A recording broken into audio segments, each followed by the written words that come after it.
The 1909 coal mine fire in Cherry, one of Illinois' worst disasters, brought agonizing death to 259. This is the story of how a small mining town about 100 miles southwest of Chicago became the scene of indescribable tragedy when hay intended for mules used to pull carts of coal 320 feet below ground caught fire, causing the deaths of hundreds, devastating their dependent families. Jeff Stern, a board member of both the Fire Museum of Greater Chicago and the Highland Park Historical Society, first presented this program at the Chicago Fire Academy on the 100th anniversary of the event. Despite its location, the Cherry Mine disaster is of significance locally because crews of firemen and their apparatus were called in from Chicago to help extinguish the fire, and a number of miners' descendants later settled in Highwood. The account being presented was taken from the official report on the Cherry Mine disaster issued by the Illinois State Board of Commissioners of Labor in 1910, and from a book by Karen Tintori, whose grandfather, John Tintori, one of the miners at Cherry, survived because he was unable to go to work that day.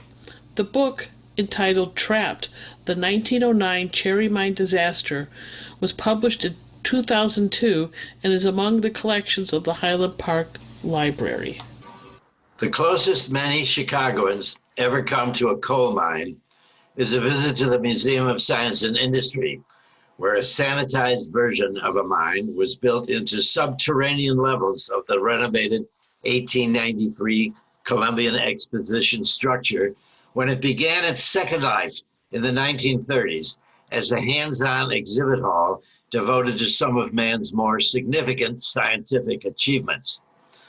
A much truer-to-life picture of what it takes to extract the bounty of fuel hidden underground was revealed to all the world early in the 20th century and about 100 miles from Chicago in what became one of the grimmest reality shows that never made it to either movie or television screens.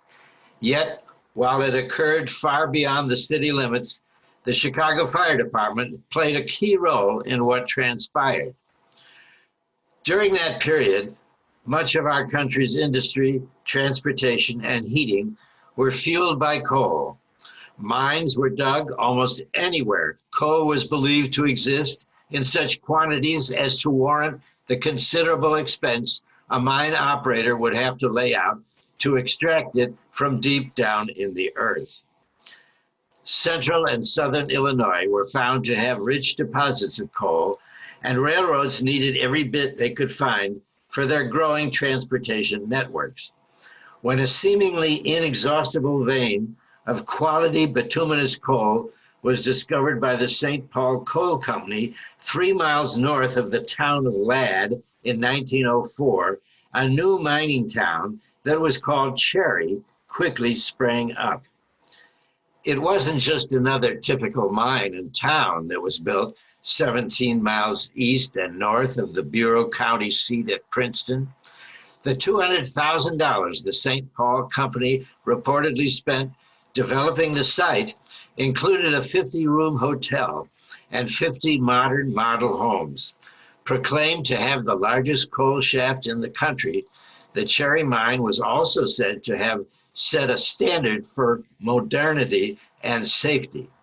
It was one of the first mines in the U.S. to be lighted by electricity, with even the darkest areas of any mine, such as the mule stables and pumping room, being strung with incandescent fixtures. So solid did the mine's steel tower, concrete foundation, and brick and stone engine, boiler and fan houses appear to be, that the builders considered the Cherry Mine fireproof. When the company sank its first shaft at Cherry in 1905, the first semi-horizontal vein or seam of coal they found was determined to be of no commercial value. A second vein, about 320 feet down, was 4 to 6 feet thick and of better quality. In 1908, work began in a third vein 485 feet below ground. It was 3.5 feet thick, with enough high-grade coal to keep the mine operating for up to 50 years. By 1909, the mine owned some 7,217 acres of land, with only 360 acres already being worked. Annual output was about 300,000 tons of coal, with a daily capacity of 1,500 tons. There was no slack season for production because most of the coal went directly to the Chicago, Milwaukee, and St. Paul Railroad for its locomotives. It appeared mining operations could continue indefinitely. But just as the so-called fireproof Iroquois Theater had brought Chicago its costliest death toll ever by fire just 6 years earlier, the Cherry Mine, modern and supposedly safe as it was, proved just 4 years after its auspicious opening to be an agonizing death trap for hundreds of unsuspecting workers.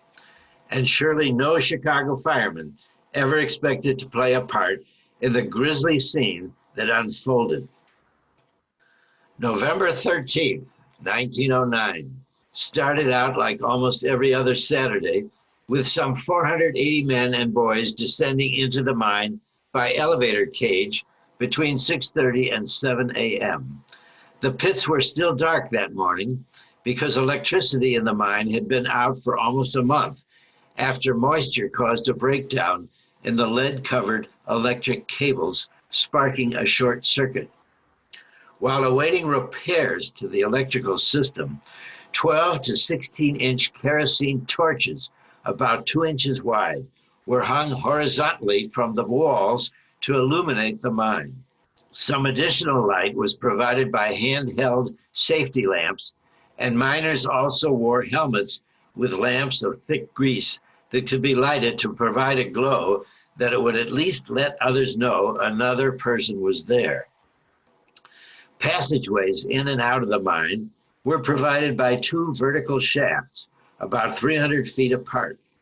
The hoisting shaft was 12 feet wide and 16 feet deep and housed 2 6-by-16-foot steel elevator cages, which carried either men or small coal cars between the second vein and the surface.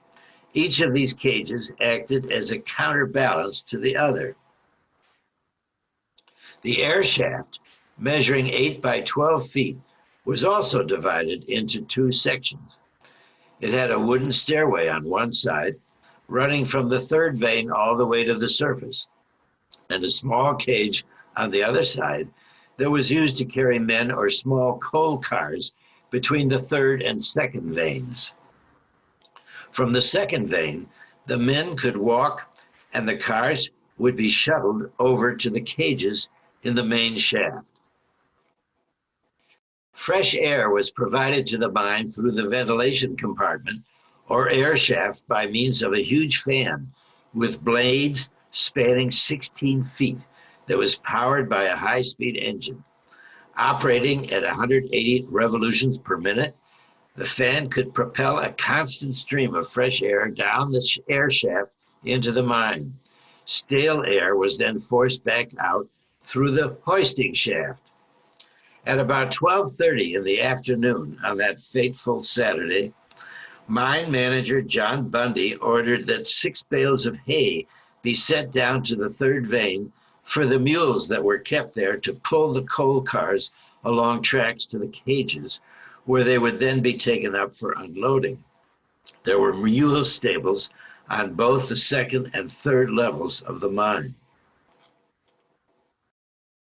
In the process of switching loaded and unloaded cars back and forth on the second level of the mine while waiting for the cage to the third level, the car with the hay was left standing in the air passageway close to one of the kerosene torches used for lighting.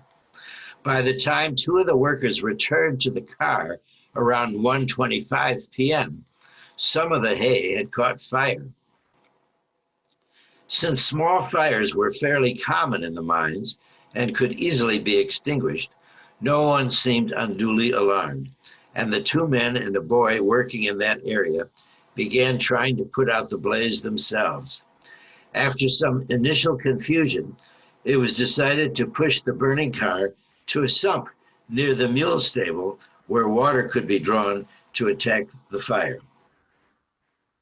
6 men who had just come up in a cage from the third vein on their way off work didn't think the fire amounted to much, since there seemed to be more smoke than flames. Still, they were prevailed upon by the others to help push the burning car toward the sump near the stables. They moved it a little ways, but couldn't get it to the sump. When they pushed it the other way, it got stuck. It was stuck near the air shaft, where a blast of fresh air blew every time someone opened the doors to exit the hoisting cage, shooting the flames ever higher until they began licking at the overhead wooden supports. By this time, other men and boys had spotted the fire and called for help to round up pails and rush to the stable to collect water. With the smoke thickening, they had to take a roundabout path to get back to the blazing car, and 2 pails of water weren't nearly enough to make a difference. Desperate, they shouted to the third vein cage operator that they planned to push the car into the cage shaft, where they hoped it would drop to the bottom so others could extinguish the fire. It got stuck part way in and blazed ever hotter. Meanwhile, the men who had been getting off work were able to reach the main shaft cage and get taken to the top. As soon as they reached the surface, just after 1:30, they alerted Assistant Mine Manager Alexander Norberg, who had already seen the first puffs of smoke emerge from the shaft. They then tracked down the mine's head mechanic to stop the fan feeding oxygen to the fire. As smoke began billowing out of the mine, women and children ran forward in a panic, concerned about the fate of their husbands, fathers, and brothers. Many were immigrants of over a dozen nationalities who spoke little English. Their kin, including boys as young as 14, often worked together in the mines as teams, some fathers and sons, others brothers, cousins, or in-laws.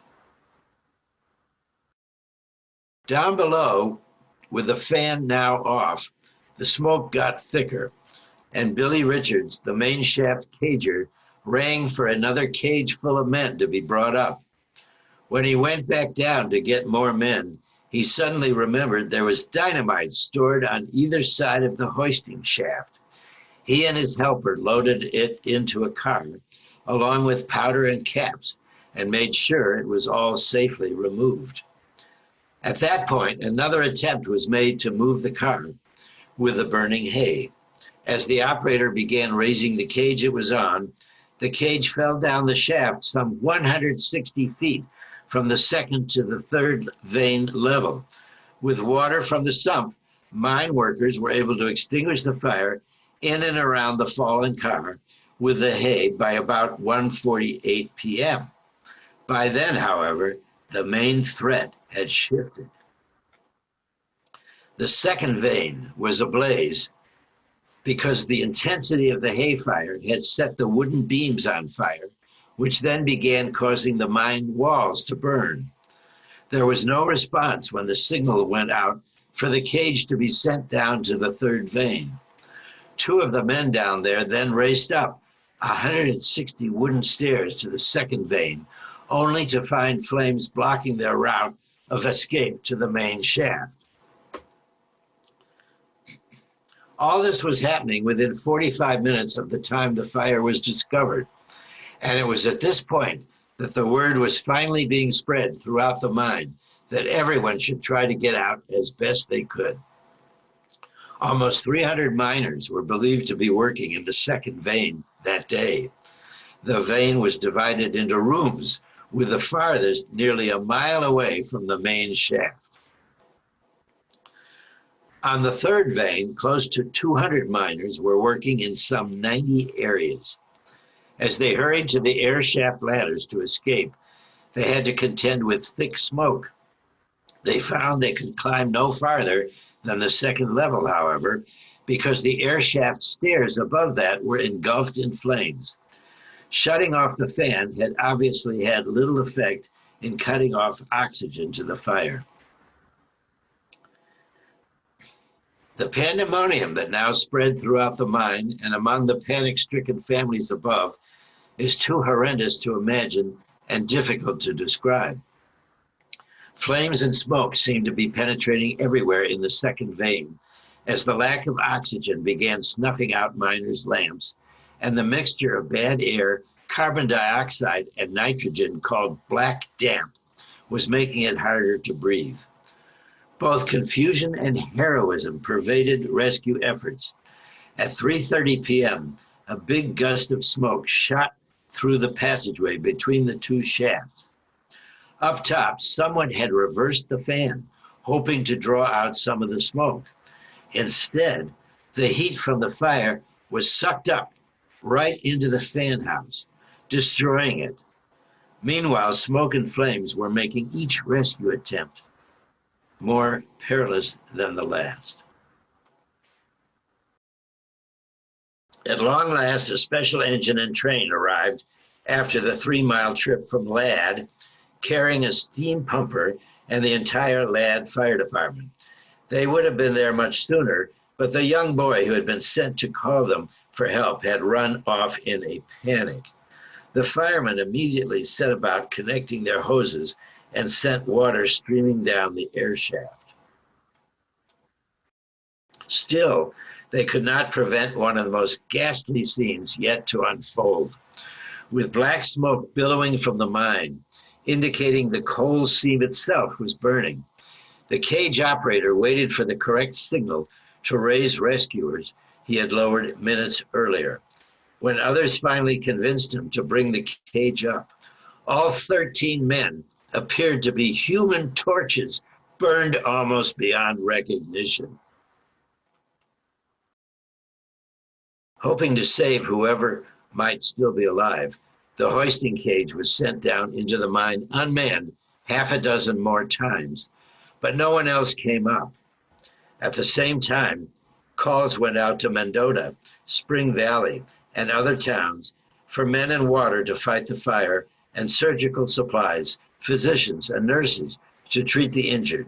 A special train speeded much of the needed help from Ladd to Cherry.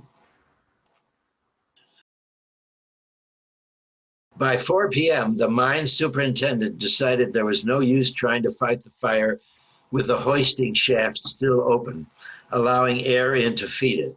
He and others assumed miners still alive below would disperse to the farthest reaches of each vein, where they could still breathe air away from the smoke and fire. Rails, water-soaked planks, and heavy iron sheets were then used to seal the shaft.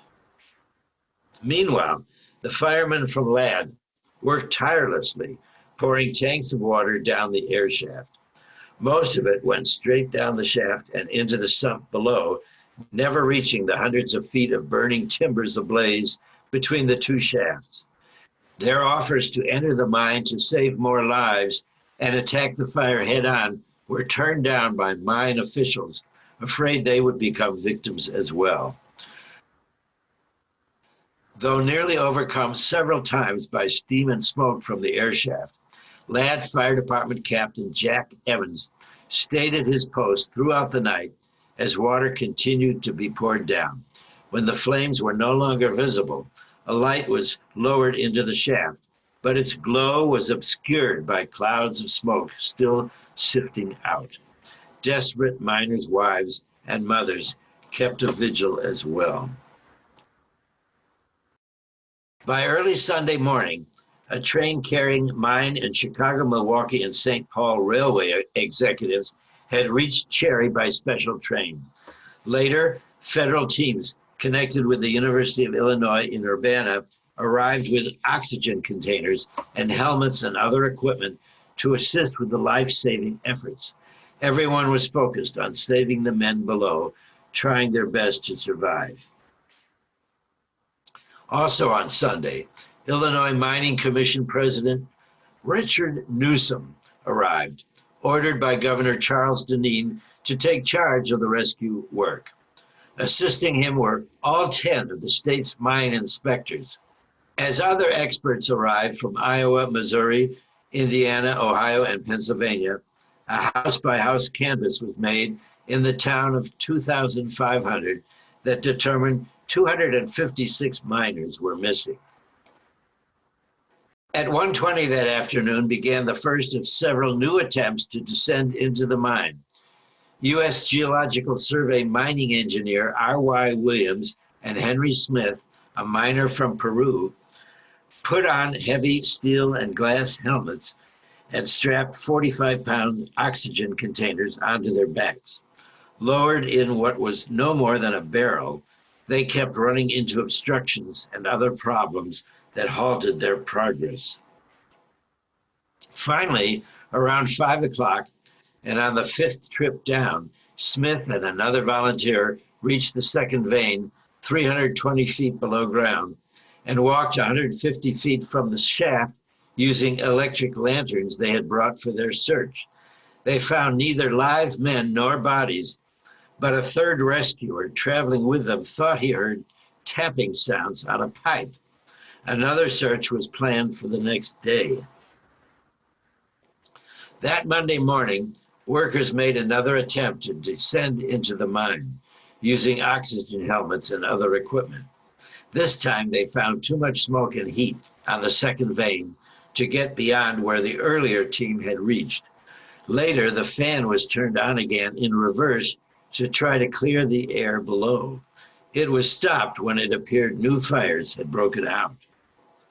When Williams and Inspector Thomas Moses went back down, carrying a hose connected to a railroad tank car, they saw 3 separate fires, but couldn't force out a sufficiently strong stream of water and left the hose there to go back up. By the time they went back down, the fire had grown and new rock falls were crashing down in the tunnel nearby. The mine would have to be sealed again. Though they realized that resealing the mine meant certain death for any who might still be alive, the officials knew it was impossible to bring anyone out while the fire was still raging. Mine Commission President Newsom determined that more firefighting apparatus, chemicals, and longer hoses had to be brought in before the fire could be extinguished. Now Chicago was asked for help.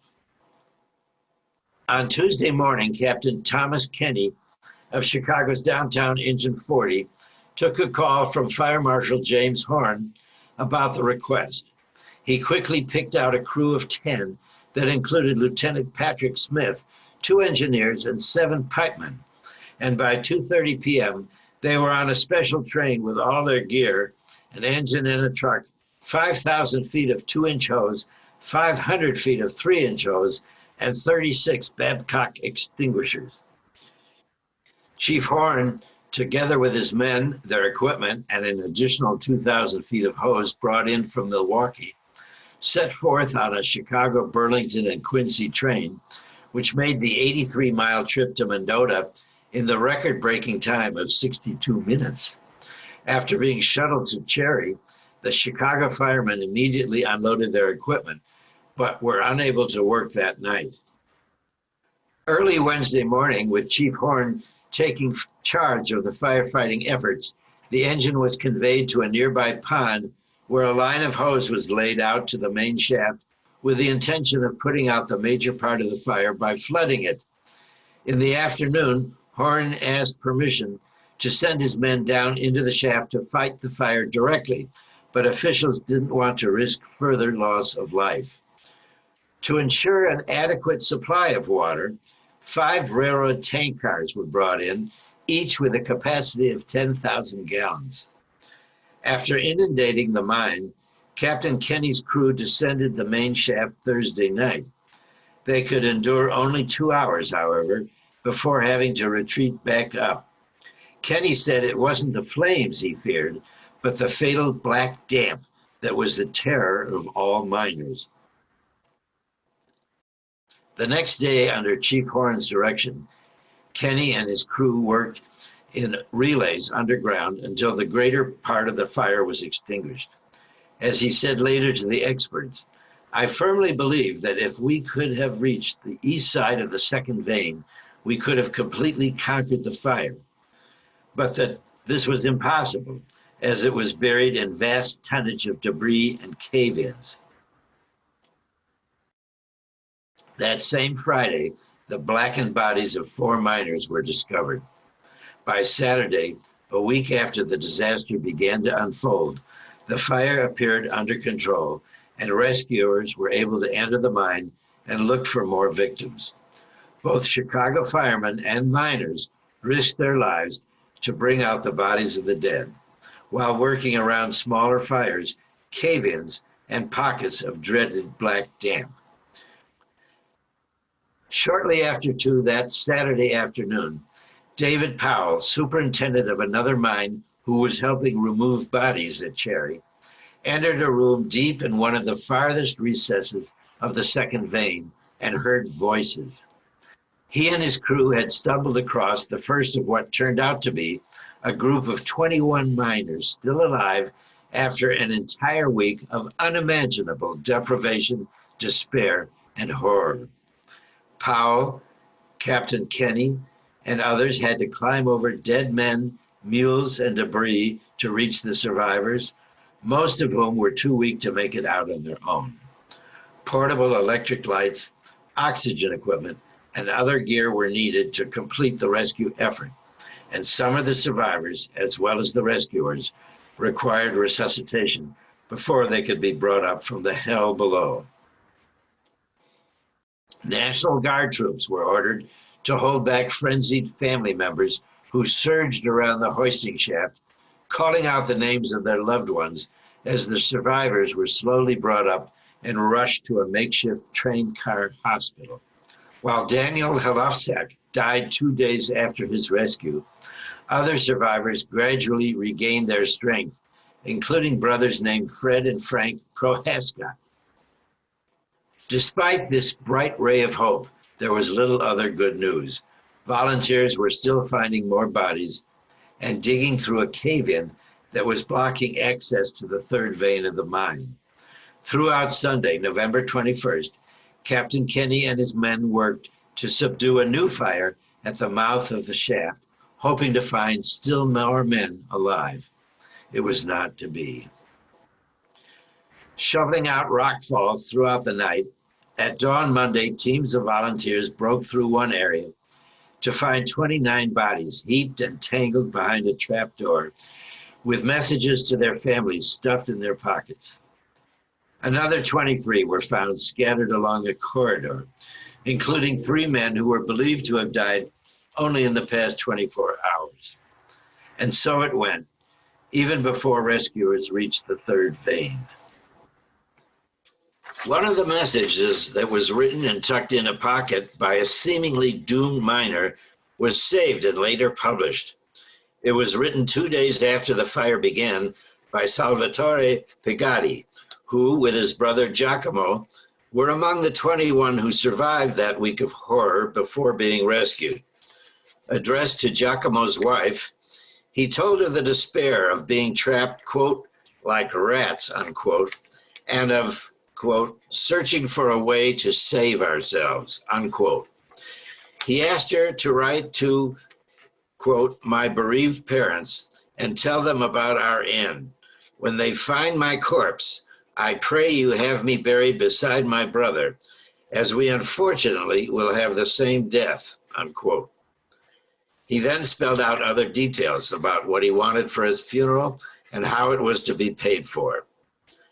Having survived, Pigatti gave up coal mining, married, and bought a farm in Ohio, Illinois, about 20 miles northwest of Cherry. Sadly, according to Tintori's book, he accidentally cut himself on a rusty nail at the farm a few years later and died from an infection. In 1923, his widow and 3 sons moved to Highwood, where the families of fellow survivors Frank Zanarini and Antonio Cartaroli also wound up, as did the family of Alberto Palmieri, who was one of the miners who didn't make it out.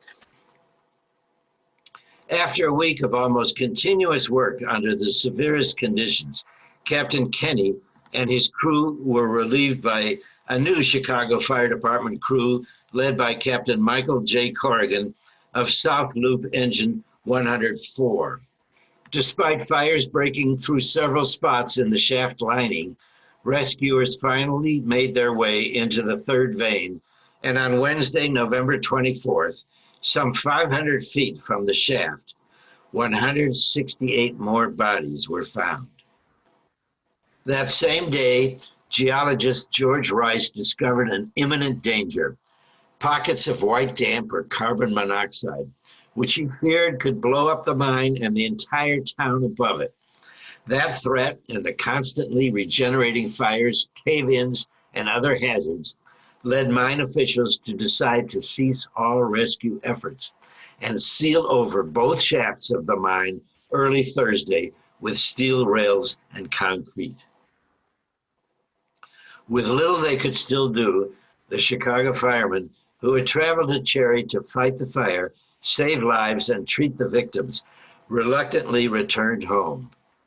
It wasn't until February 1st, 1910, that the mine was unsealed and conditions inside were considered safe enough to allow the search for more victims. The last 20 bodies were brought up on April 15th, and still a few miners were unaccounted for.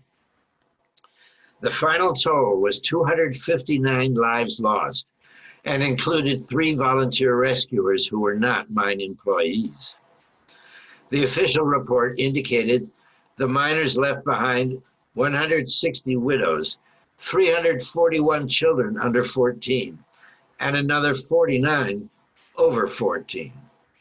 Some $444,785 were collected toward the relief of the families, and the St. Paul Coal Company provided a settlement of $400,000 in money, provisions, rents, etc., toward their support. A verdict by a Bureau County coroner's jury on May 10, 1910, found that, quote, the fire was caused by the careless handling of a pit car load of baled hay coming in contact with or in close proximity to an oil torch in the second vein, unquote, of the mine, and that, quote, there was a great delay in notifying the men in said mine of the danger by reason of said fire in time to ensure their escape, unquote.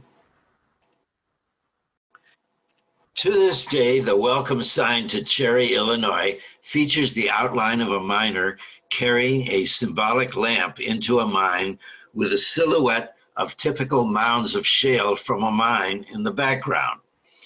Lessons learned from the disaster resulted in the creation of the U.S. Bureau of Mines in 1910. In 1911, the Illinois state legislature passed the state's first Liability Act, allowing miners and their families to recover damages caused by their employer's negligence. The Chicago firemen who fought the Cherry Mine fire had the experience of a lifetime, which most would gladly never have had, etched into their memories. For Chief Horn, that lifetime wasn't to be long. Barely 13 months later, at the age of 51, he was among 21 firemen killed by a falling wall at the Nelson Morris warehouse fire in the Union Stockyards, which would become the greatest loss of firefighters in a single incident until September 11th of 2001. Corrigan had an entirely different outcome. Promoted to battalion chief shortly after returning from Cherry, he reached the rank of chief fire marshal in 1927. Asked by Mayor Edward J. Kelly to serve, quote, temporarily, unquote, as fire commissioner beyond his scheduled retirement in 1937, Corrigan remained head of the fire department until Richard J. Daley became mayor in 1955. Having joined the department toward the end of the World's Fair in 1893, he served for more than 61 years and lived another 11 years in real retirement. He passed away in 1966 at the age of 90.